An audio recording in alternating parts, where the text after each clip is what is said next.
Welcome to the video lecture Electromagnetic Fields and Waves. Course code is EE371. In last lecture we have discussed the electric dipole and how to determine the potential and then the electric field from electric dipole at a distance point.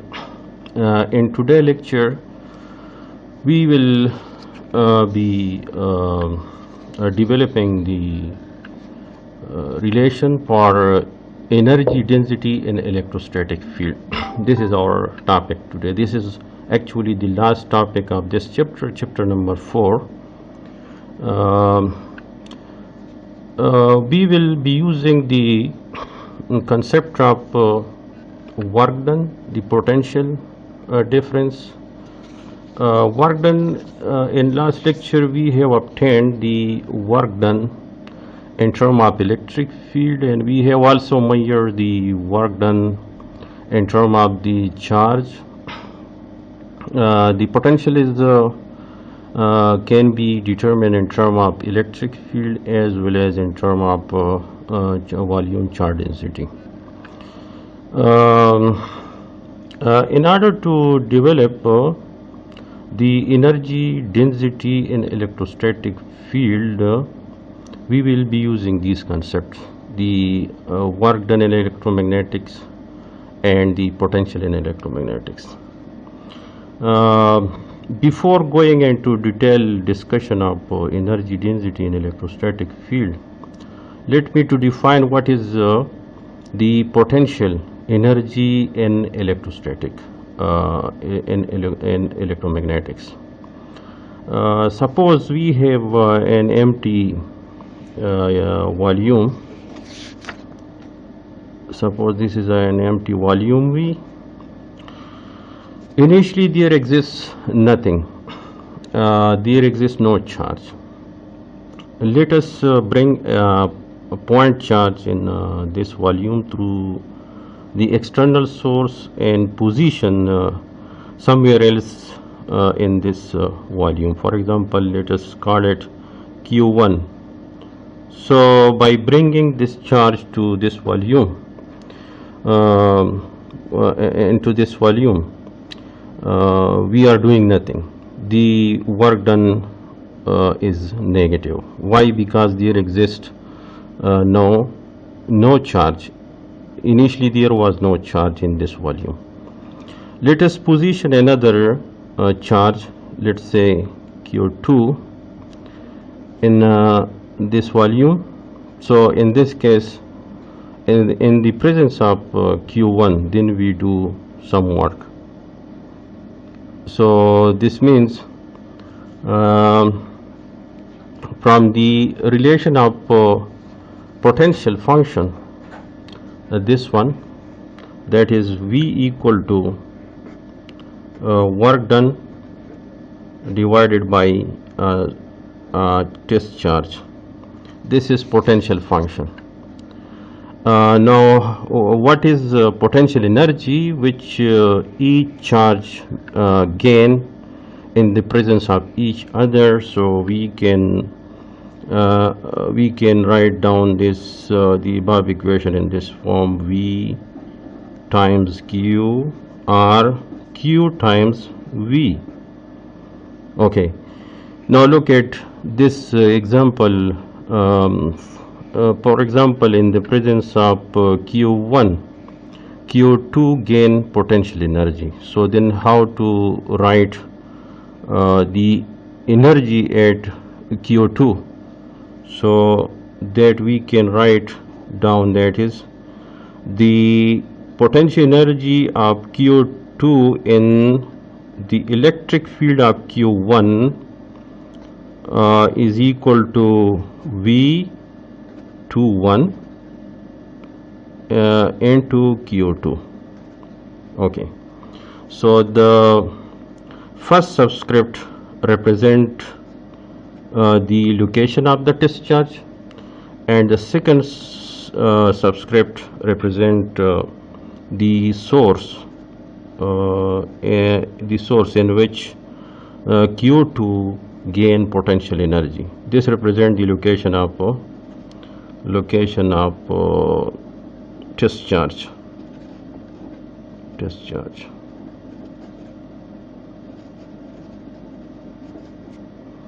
Now let us, so this is the potential energy, represent the potential energy.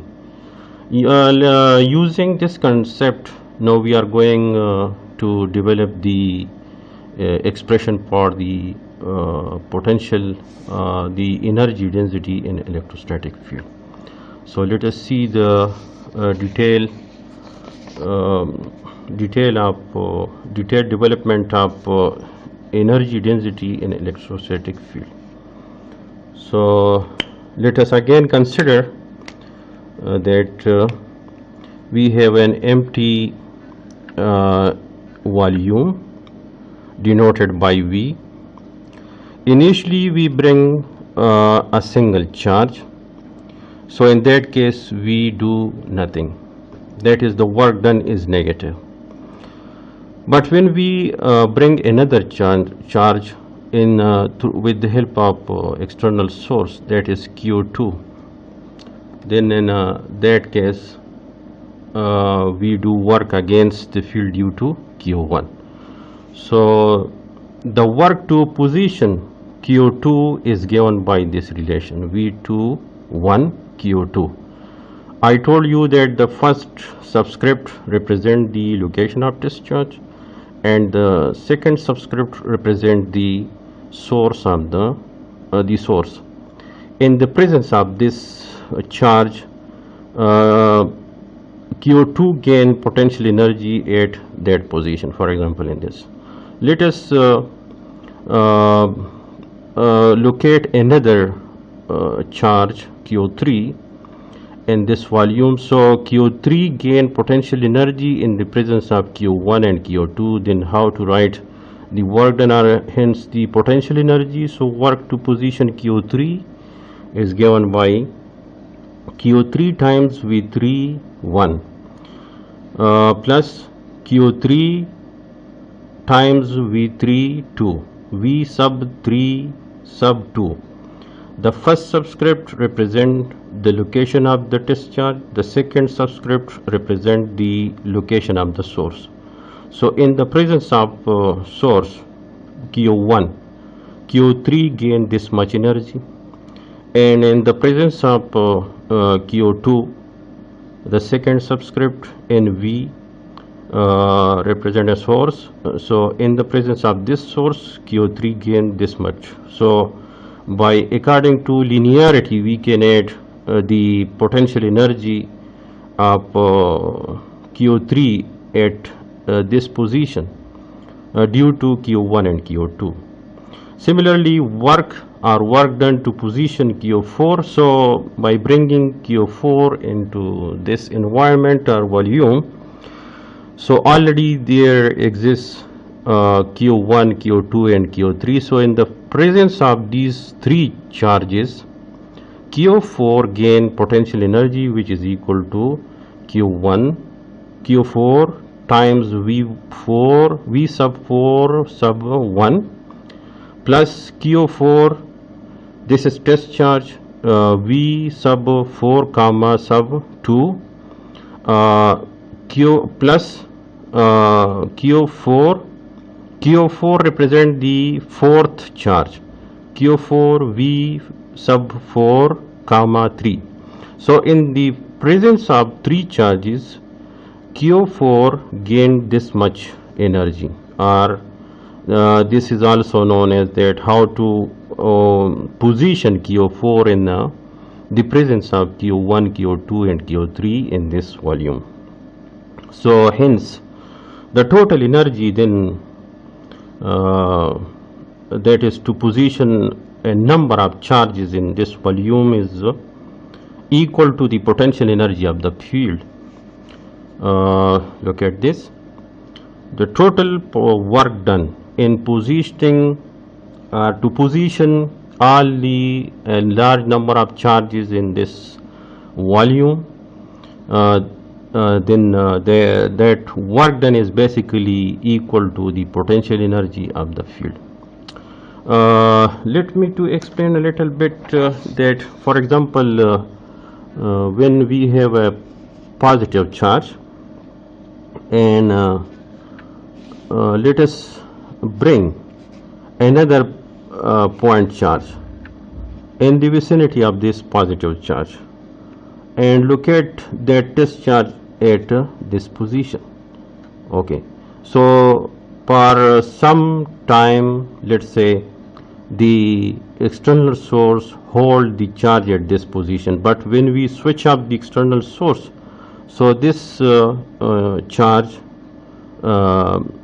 de-accelerated and start movement towards the source or in some other direction.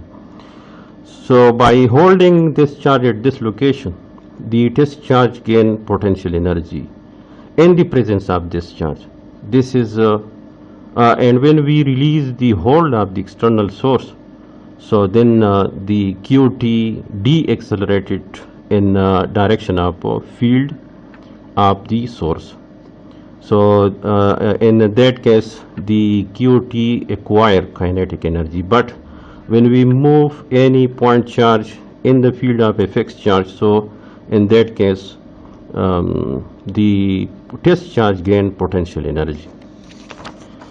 So now look at the total energy is basically the sum of the potential energy of each charge in this volume, that is, which we have obtained by positioning. So by positioning each charge in this universe or this volume,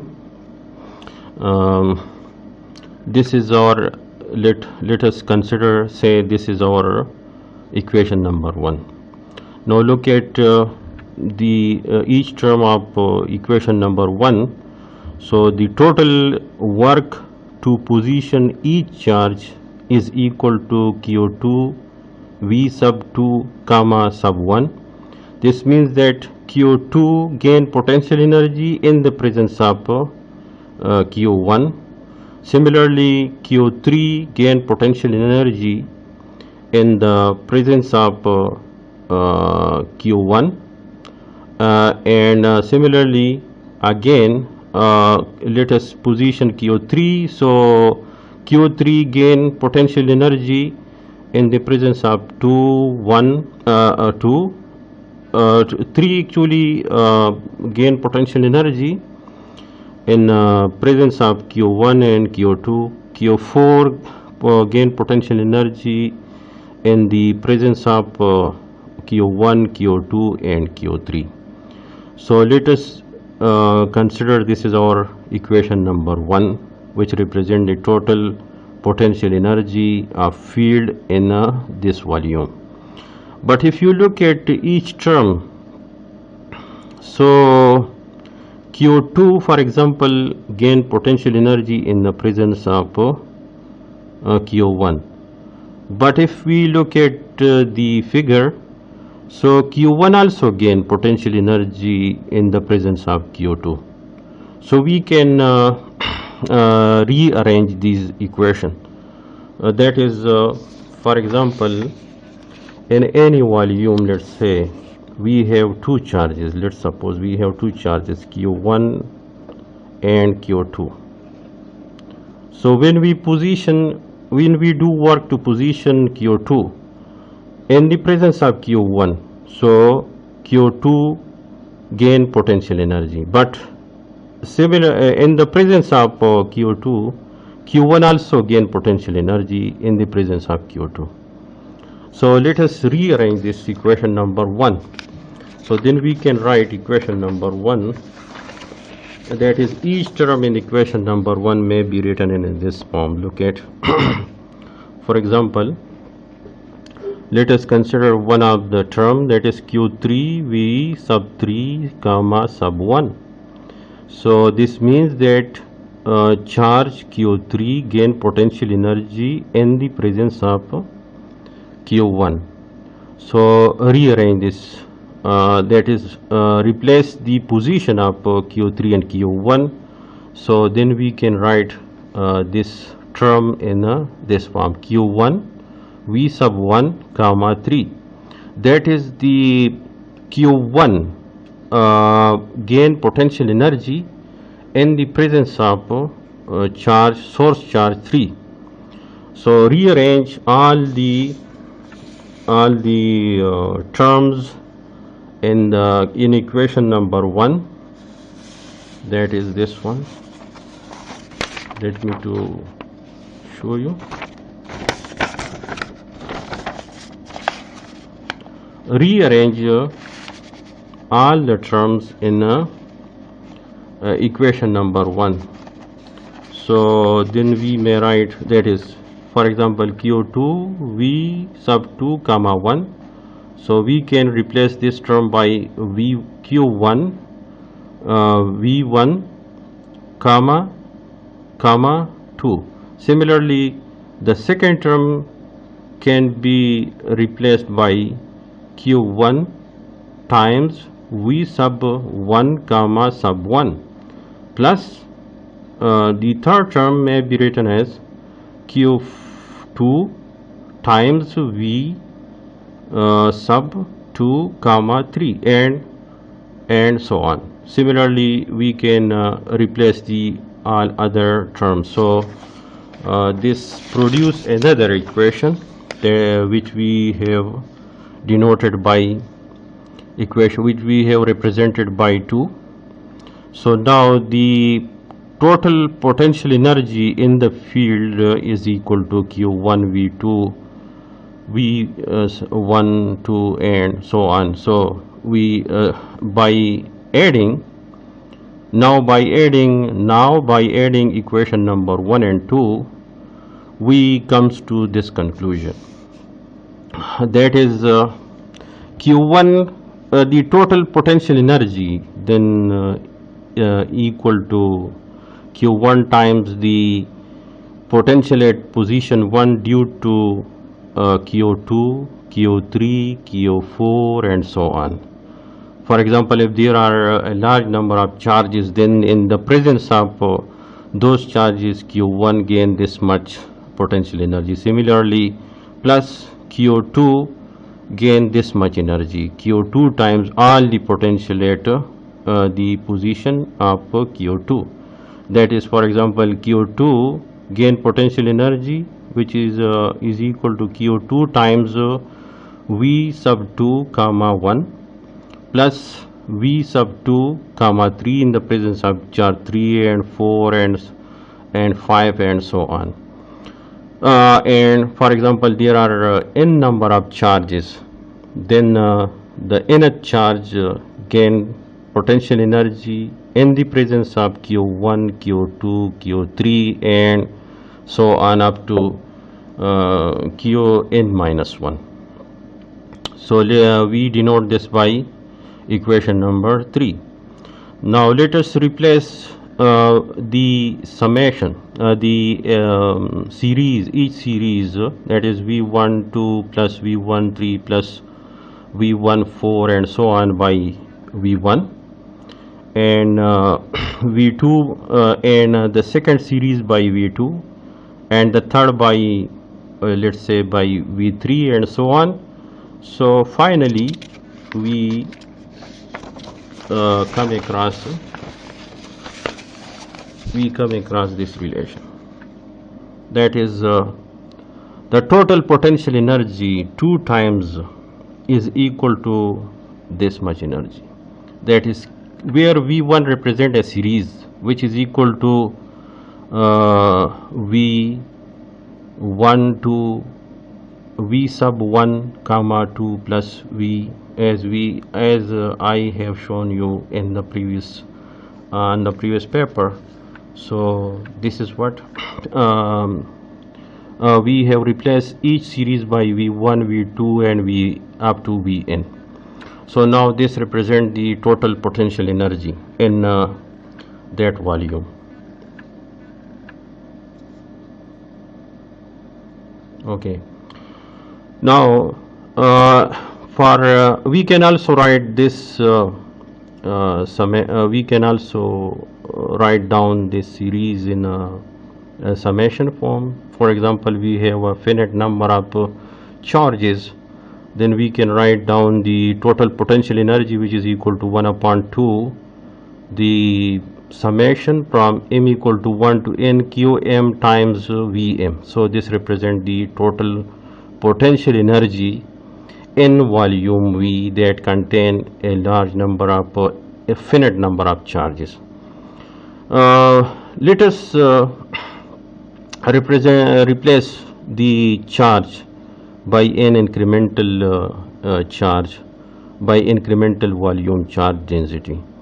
So by replacing each charge in this equation by volume charge density, so for example, if the whole universe or the whole volume that for instance occupied by a large number of infinite number of charges, then we can replace the summation sign by integration sign.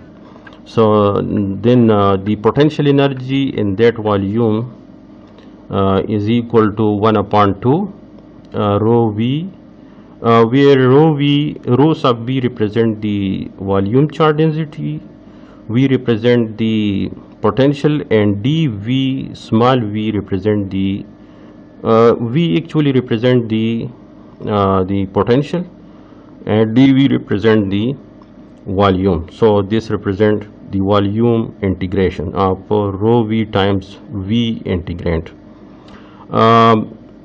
This is the generalized relation of potential energy in some specific volume. For example, in that volume, we can in that volume instead of volume we have surface charge density. Then we can easily reduce this expression to surface integration. If we have, for instance, a line charge density, then we can easily reduce this equation to the integration to a line integration. And for example, we have a point charge or a number of charges, then we can replace this volume charge volume integration by point charge times potential. So we can easily reduce this generalized form of potential energy expression into a number of expression according to the sources. So if you look at this equation, so we have actually derived the potential energy in terms of charge and potential. Would it be possible to represent the potential energy in term of electric field? So the answer to this question is yes. As we know that the volume charge density is given by this relation, that is the one of the Maxwell equation. The divergence of electric flux density is equal to volume charge density. So in equation number 1, replace rho v by the divergence of electric flux density, and then using the vector identity which is given by del dot v times d. D is a electric flux density, which is equal to V times del dot the divergence of D field plus the divergence of del V. So rearrange this vector identity and by bringing this term to the left side of this relation, then we can replace del dot D times V by del dot Vd minus d dot del V, that is the gradient of scalar potential. So using this vector identity, that is this one, the divergence dV of dV is equal to the divergence of V times electric flux density minus electric flux density dot del V. So our previous relation then becomes 1 prime, and that is equal to 1 upon 2. That is replace the integrand in the previous relation 1 by this expression. So then we can apply the volume integration to each term in this expression. So the total potential energy then may be expressed as the volume integration of del dot Vd dV minus 1 upon 2 del dot del V dV. Now let us further simplify this very complex relation into a simplified one. So for that purpose we use divergence theorem, which converts a volume integration of the divergence of any field to the surface, closed surface integration of that field.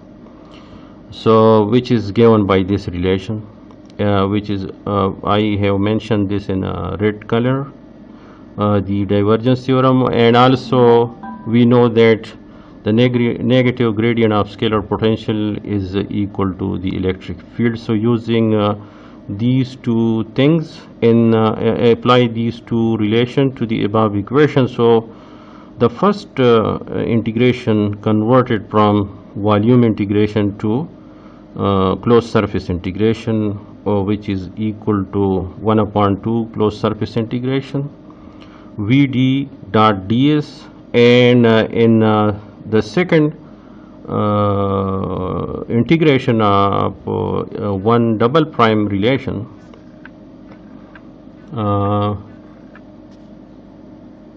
that is replace minus del dot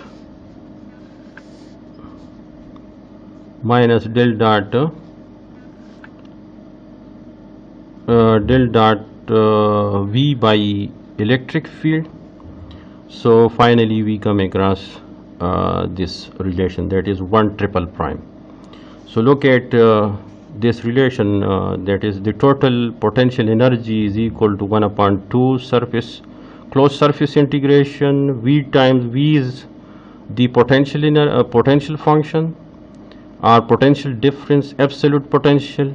D represent the electric flux density over any incremental surface, and this represent the whole surface, closed surface, plus 1 upon 2 volume integration d dot e. In the above relation we have replaced electric minus del times V, that is the negative gradient scalar potential by electric field. So now look at the first integration. In the first integration, the integrand is equal to V times potential times electric flux density. So we know that the potential is inversely proportional to the single power of displacement distance in between the source and the at a point where we want to determine the potential, and the electric flux density is inversely proportional to the square of the distance. So when look at the product of Vd, so the Vd then be proportional to 1 upon r cube. For an infinite volume, when r tends to infinity, so this means that V times d tends to 0. So this means our first integration becomes vanish, and we left the second integration, which represent the total potential energy in any volume, and is given by the 1 upon the average potential energy and is equal to 1 upon 2. 1 upon 2 is basically used for the average energy.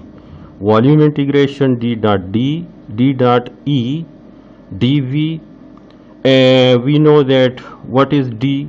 D is basically given by this relation. D is related to electric field through the permittivity of free space.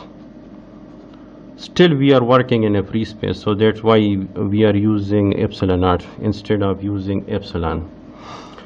So using this relation, the above expression can also be written in this form. So this thing represents the total potential, the average potential energy in the volume in terms of electric field.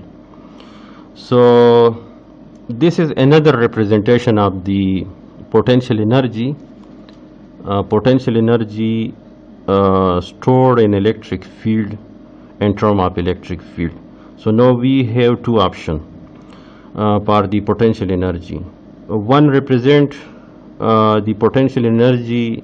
One relation represent the potential energy in terms of charge, and this one represent the potential energy in terms of electric field. So this means that potential energy is either exist in the charge at some specific position in the volume, or it is present in the electrostatic field according to equation number 1 double prime. Now let us apply the previous two expression which we have obtained for the potential energy stored in an electrostatic field in terms of charge and in terms of electric field. So now we are going to apply those relation to an example that is a coaxial cable or a coaxial capacitor, and let us see whether these two relations give us the same result or not. So let us consider cylindrical coaxial capacitor or coaxial cable. The radius of inner conductor is A, and that is the radius of outer conductor is B. And let's assume the length of this cylindrical coaxial cable or capacitor is L along Z direction, and the surface charge density over the outer surface of inner conductor is rho s, and assume that the outer conductor is connected with zero potential. That is our reference plane or reference point rho equal to B, where the potential is zero. So from previous lectures we know that the electric flux density in between rho equal to A and rho equal to B is given by this relation. A represent the radius of inner conductor, rho is represent the surface charge density over the outer surface of inner conductor divided by rho, and this is along radial direction. The unit of electric flux density is coulomb per square meter. From the above equation we can obtain the electric field.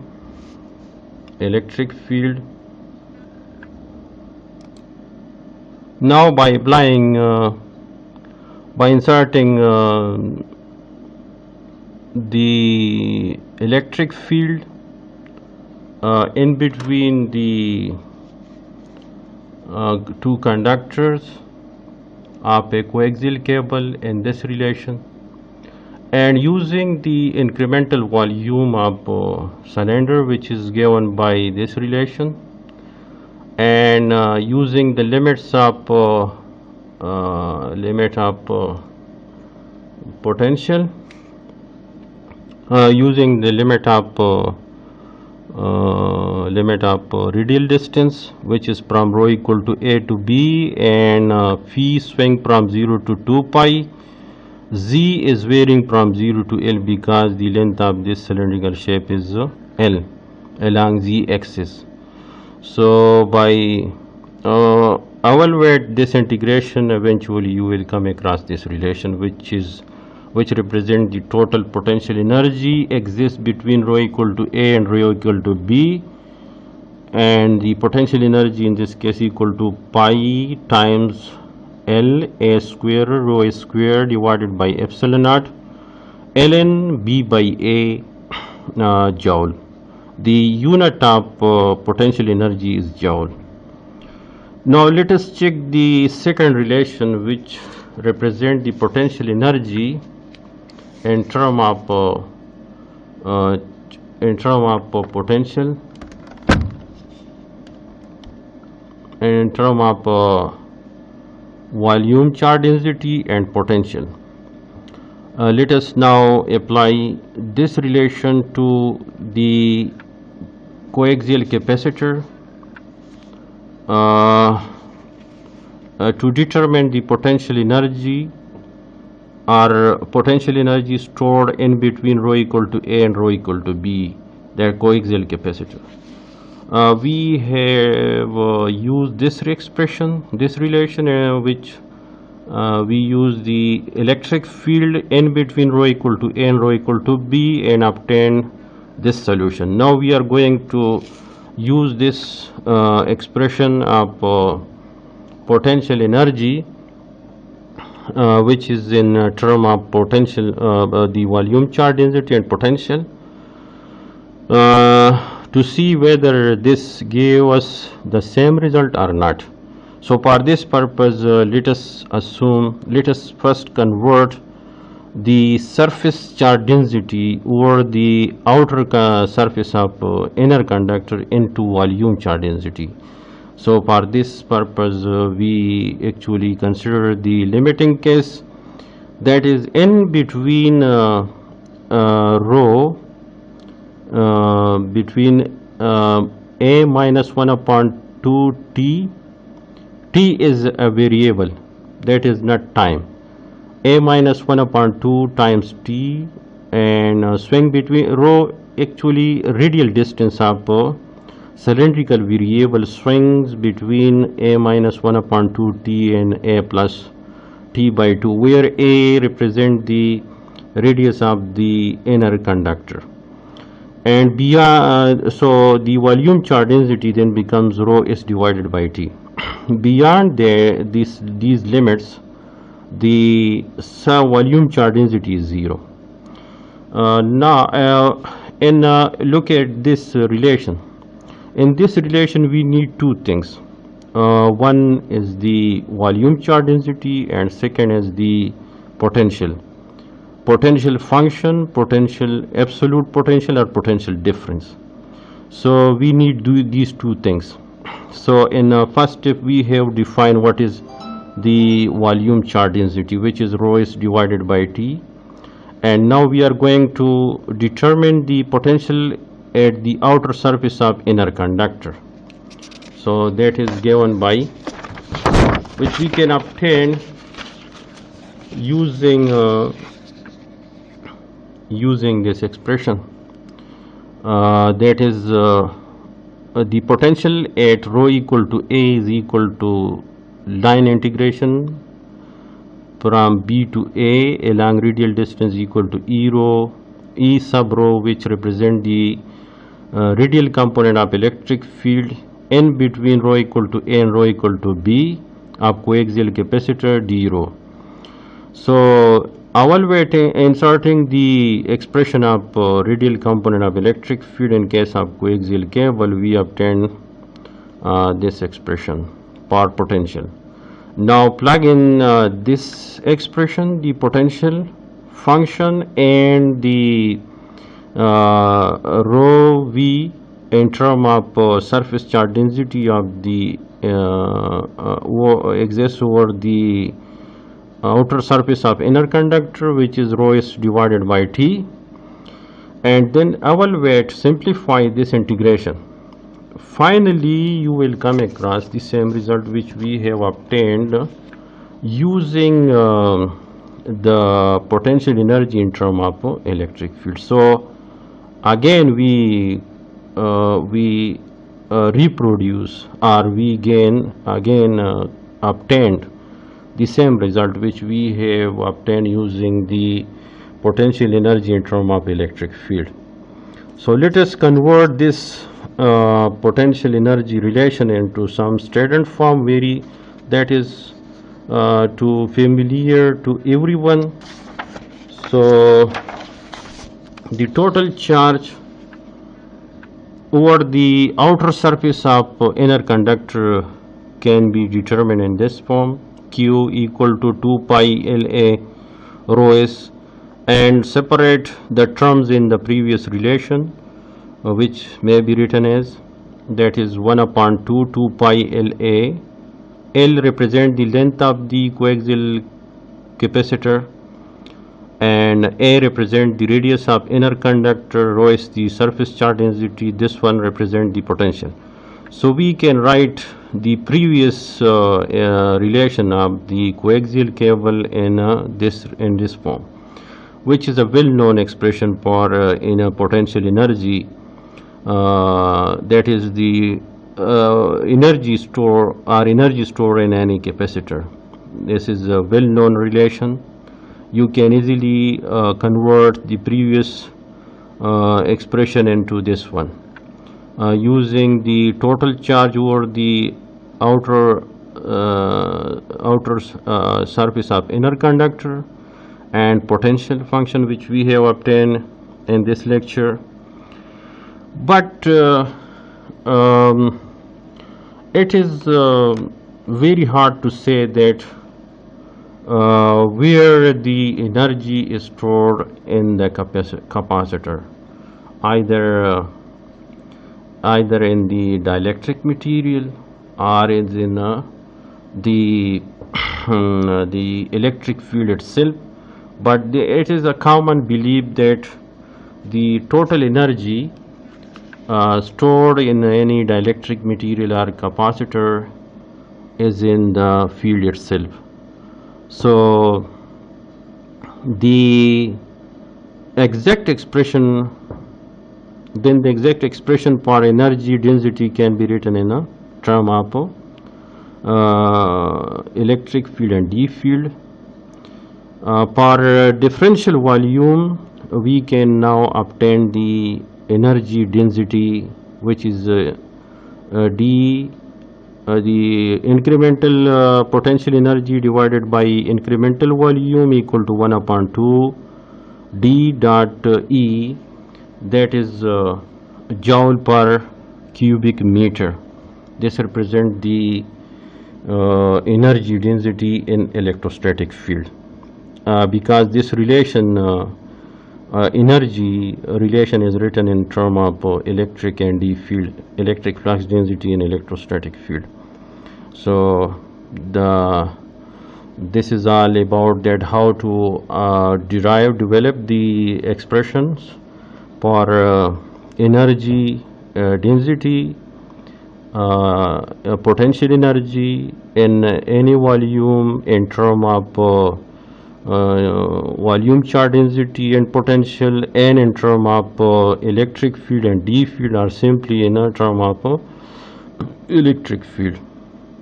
Now let us try some drill problem, that is D4 411 on page 104.